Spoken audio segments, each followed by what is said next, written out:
masa muda ini adalah masa kita mencari pengalaman baru. Saat kita ingin membangun rasa ingin tahu yang luar biasa besar. Karena itulah nanti yang menjadikan masa depan kita berbeda dengan orang lain. Siapa yang menyukai tantangan yang berguna, bermanfaat bagi dia ke depan, insya Allah Ta'ala dia akan jauh berbeda dengan orang lain. Nanti akan ada suatu masa kalian lihat bahwa ini disebut dengan generasi pandemi, generasi virus corona. Apa artinya? Generasinya hanya pakai sarjana virus corona, hanya pakai sarjananya. Dokter virus corona, hanya pakai yang lulus kedokteran pada saat itu. Itu dulu. Akan sampai masa nanti, lihatlah. Lulusan kapan? Masa virus corona, hanya pakai. Dokter dokter pun dokter gigi. Lulusan terbentuk masa virus corona, hana sortim praktek ini, hana sortim jangan. Ya, mandum dengan Zoom, ya, anak sotim.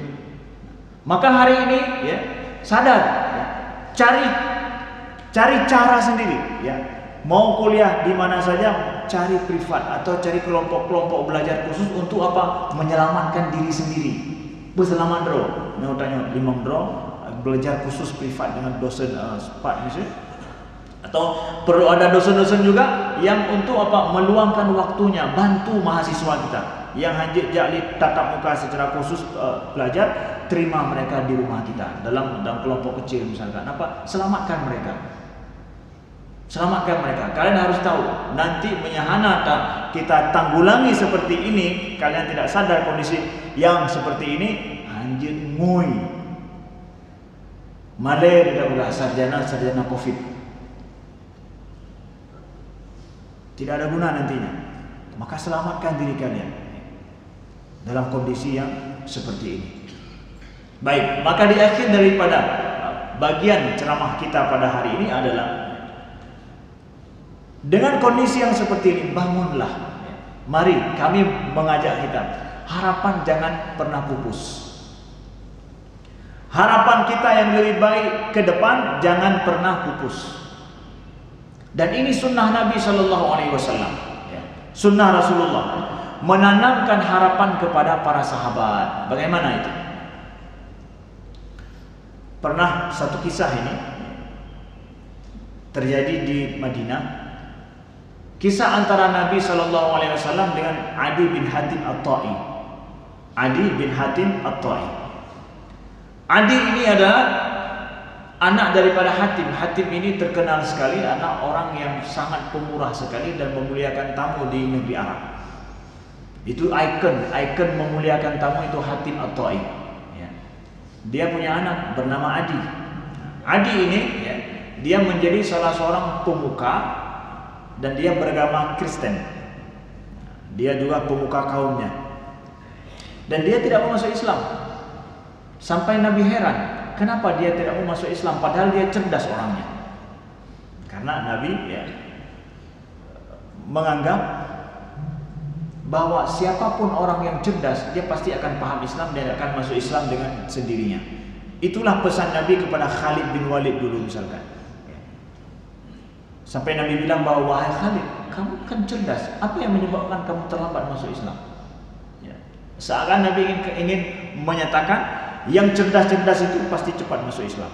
Sedangkan yang blow-on itu aja ya, yang terlambat. Hanya orang-orang cerdas itu paham Islam dan mengamalkan Islam dengan baik dalam hidup.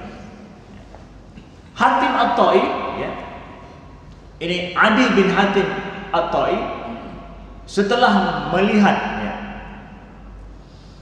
keberhasilan Nabi dalam berdakwah, akhirnya dia ingin mengunjungi Madinah, berjumpa dengan Nabi Shallallahu Alaihi Wasallam. Ketika jumpa dengan Nabi di Madinah, lalu diajak oleh Nabi karena tahu ini adalah orang besar, ini orang terpandang di kaumnya, dan juga diharapkan oleh Nabi dia untuk masuk Islam. Lalu Nabi jamu Adi bin Hatim ini di rumah beliau, bawa ke rumah. Di rumah beliau ketika berjalan ya, ada seorang wanita tua yang menegur Nabi ingin bicara masalah dia secara khusus. Akhirnya Nabi minta maaf pada Hatim. Nabi harus bicara sebentar dengan ibu ini. Adi bin Hatim berdiri menunggu Nabi sallallahu alaihi wasallam. Dia tunggu, dia lihat, ini bukan raja ini. Kenapa? Yang namanya raja tidak ada istilahnya dicegat sama orang biasa di jalan, lalu kemudian melayani orang biasa seperti enggak ada. Raja hana mana? Presiden pihana jimnan, gimana? Ya. Heran Hatim. Kemudian setelah itu Nabi balik lagi mengajak Hatim ke rumah. Lalu kemudian ketika sampai di rumah Nabi sallallahu alaihi wasallam, Nabi punya satu bantal yang beliau pakai untuk tempat beliau duduk. Nabi ambil bantal itu, Nabi sodorkan kepada Adi bin Hatim. Duduklah wahai Adi. Kata Adi, jangan ya, engkaulah yang duduk di sini, jangan, kamu yang duduk. Nabi persilakan dia duduk di atas bantal beliau. Si Adi pun bilang bahwa ini juga tidak biasa, ini juga bukan raja. Rumahnya sederhana sekali. Kemudian ya, yang terbaik dia persembahkan untuk orang lain, bukan untuk dirinya. Menyeraja gedrogile baru pugok. Ya. Menyoblak lamlung baru pugok bahasa wajah. Nyoh hana biasa. Ya. Lalu kemudian Nabi tanya, wahai Adi, apa yang menyebabkan kamu tidak mau masuk Islam? Ini privat berdua dengan Nabi sallallahu alaihi wasallam. Apa yang menyebabkan kamu tidak mau masuk Islam?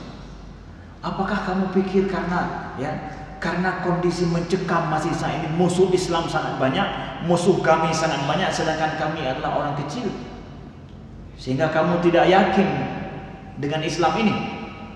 Kata Nabi. Atau mungkin kamu tidak mau masuk Islam ya, karena engkau melihat adalah negara kami atau saat ini kami orang-orang miskin.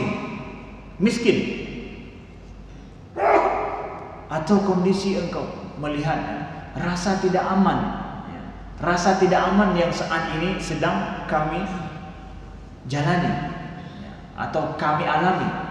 3 hal ini. Rasa tidak aman, kemudian banyaknya musuh Islam, kemudian juga banyak orang-orang miskin. Kami banyak orang-orang miskin, orang-orang lemah bersama dengan kami. Apakah ini yang menyebabkan kamu tidak mau masuk Islam? Kata Nabi, wallahi ya Adi, demi Allah wahai Adi, kata Nabi, ya, akan sampai masanya engkau akan melihat seorang wanita, dia berangkat dari daerah Hira menuju ke Baitullah, naik seekor unta, tidak ada yang dia takuti kecuali hanya Allah Subhanahu wa taala. Hira itu daerah di Irak. Engkau akan lihat nanti seorang wanita akan berangkat dari Irak, dari Irak menuju ke Baitullah di Mekah. Dia sendirian naik unta, tidak ada yang dia takuti hanya Allah. Pada saat itu penyamun perompak itu luar biasa banyak. Nggak ada istilahnya perjalanan sendirian, tidak ada. Tapi Nabi mengatakan, engkau akan lihat bukan laki-laki ya, wanita, kata Nabi, sendirian naik unta. Nggak ada yang dia takutkan, hanya Allah saja. Begitu amannya dan betapa Islam berarti sudah dari Hira. Hira artinya apa? Dari Irak. Irak pada saat itu masih dikuasai oleh Persia. Kalau ada seorang wanita berangkat di tandanya bahwa daerah itu sudah masuk Islam orangnya, kemudian aman. Daerah antara Irak dengan Saudi itu akan aman. Nggak ada lagi perompak-perompak itu semua. Hilang semuanya. Kata Nabi, engkau akan lihat, kata Nabi sallallahu alaihi wasallam. Dan ini kemudian dijadikan dalil oleh para ulama, boleh tidak wanita musafir sendirian tanpa ada mahram. Ini dalilnya, boleh selama kondisi aman dan tidak ada yang dikhawatirkan apa-apa. Ini dalilnya, perkataan Nabi terhadap Adi. Nah, kemudian apakah engkau melihat bahwa kondisi saat ini kami ini orang miskin, lae-lae, hana tapena, bangai-bangai. Inilah kita saat ini juga lemah-lemah, sedangkan orang lain lebih hebat-hebat. Barat lebih hebat semuanya, yang pokoknya yang ke Islam itu lebih hayu bentuk. Negara-negara yang non Muslim nampaknya lebih kuat. Kata Nabi Shallallahu Alaihi Wasallam, Kisra bin Hurmuz itu, ya, kekayaan Kisra bin Hurmuz itu nanti akan terbuka, akan ditaklukkan, dan umat Islam akan menguasai, ya, semua harta yang paling berharga daripada kekayaan Kisra bin Hurmuz itu. Kamu akan lihat, kata Nabi Shallallahu Alaihi Wasallam. Lihat bagaimana Nabi memberikan harapan pasti. Pada saat kita merasa kita berada di titik yang sulit, harapan tidak boleh hilang. Masa depan. Kalau anak muda, harapan dengan kondisi seperti ini kalian hilang dan nggak jelas harapan ke depan, ya udah selesai, tamat riwayat kita. Dalam kondisi sulit bagi hilang harapan, jangan sampai hilang amal harapan, jangan. Dan jelaslah harapan kalian di depan itu apa. Buat harapan pasti itu. Nabi menanamkan harapan seperti ini kepada Hatib, dan Nabi yakin dengan harapan beliau itu. Pada saat yang sulit, kalau secara logisnya itu sulit sekali. Kemudian Nabi bilang lagi, wahai Hatib, akan sampai masanya orang nantinya membawa harta untuk mereka sedekahkan, tapi tidak ada yang mau menerimanya. Kamu akan lihat. Tandanya apa?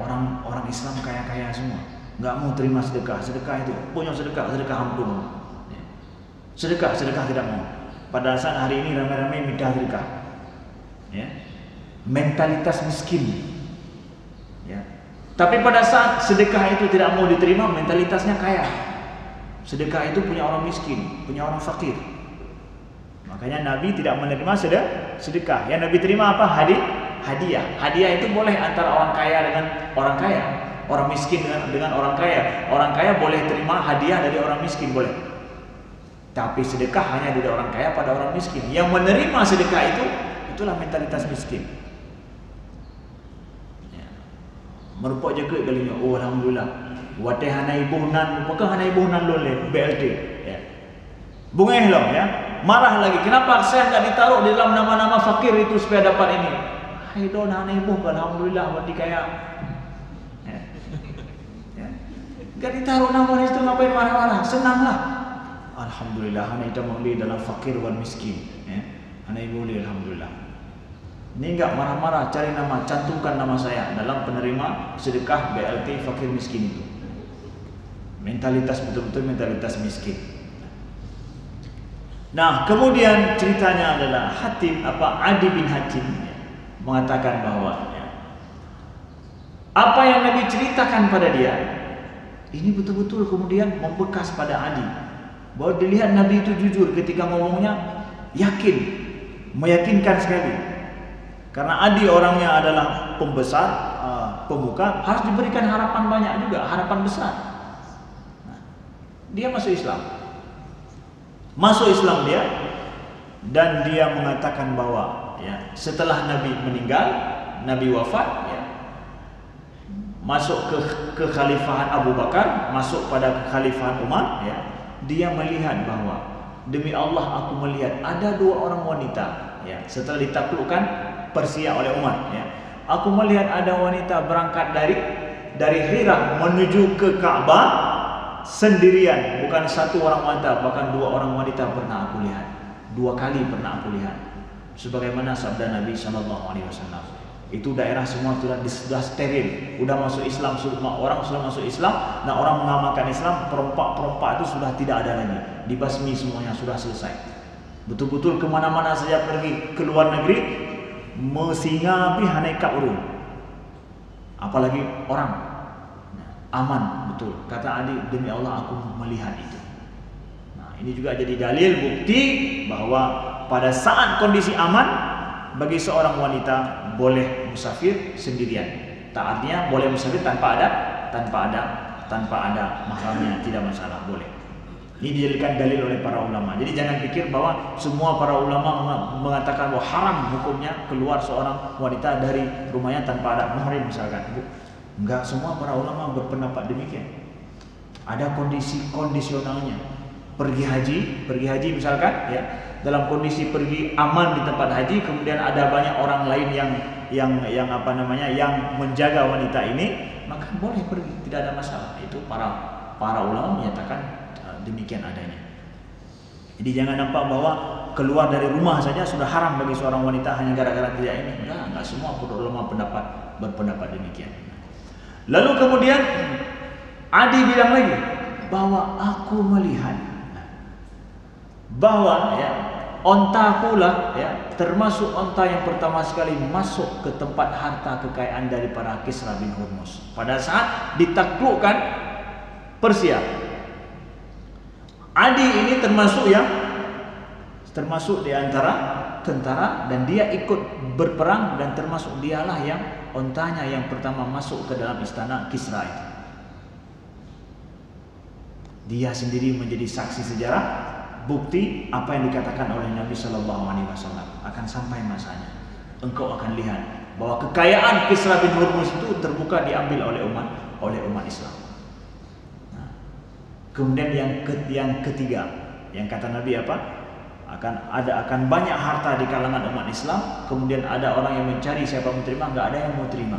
Kata Adi, ini belum aku lihat, belum lagi. Pada masa beliau belum. Nah, pada masa Umar bin Khattab radhiyallahu anhu belum lagi. Nah, tapi aku yakin akan sampai masanya, kata Nabi ini, bahwa orang membawa hartanya mencari siapa yang mau terima zakat saya ini, nggak ada yang mau terima.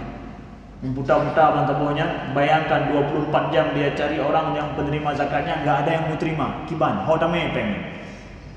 Betapa susahnya jadi orang kaya, di situ baru tahu diri orang kaya. Sulit tak jadi orang kaya. Sulit jadi orang kaya. Kenapa?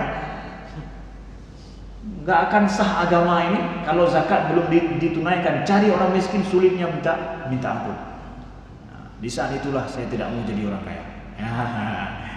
Dia saatnya. Nah, kata Adi bin Hatim, aku yakin akan ada masanya nantinya. Dan itu ternyata betul dalam sejarah Islam. Terwujud kapan? Pada masa Umar bin Abdul Aziz. Pada masa Umar bin Abdul Aziz lah ya, orang menolak harta zakat, tidak mau terima mereka. Merasa diri mereka kaya, tidak berhak menerima itu. Dari mana itu? Inilah harapan yang ditanamkan oleh Nabi. Ya, yang jelas ibaratkan doa juga, jangan sampai hilang harapan dalam kondisi sulit apapun. Nabi ajarkan itu kepada kita, kepada para sahabat. Begitu juga cerita lain, misalkan seperti pada saat Suraqah bin Nawfal ya. Suraqah ketika mengejar Nabi Shallallahu Alaihi Wasallam, ini juga kondisi sangat tidak logis ngomong seperti itu ya. Memberikan harapan besar, tapi kondisi hamke.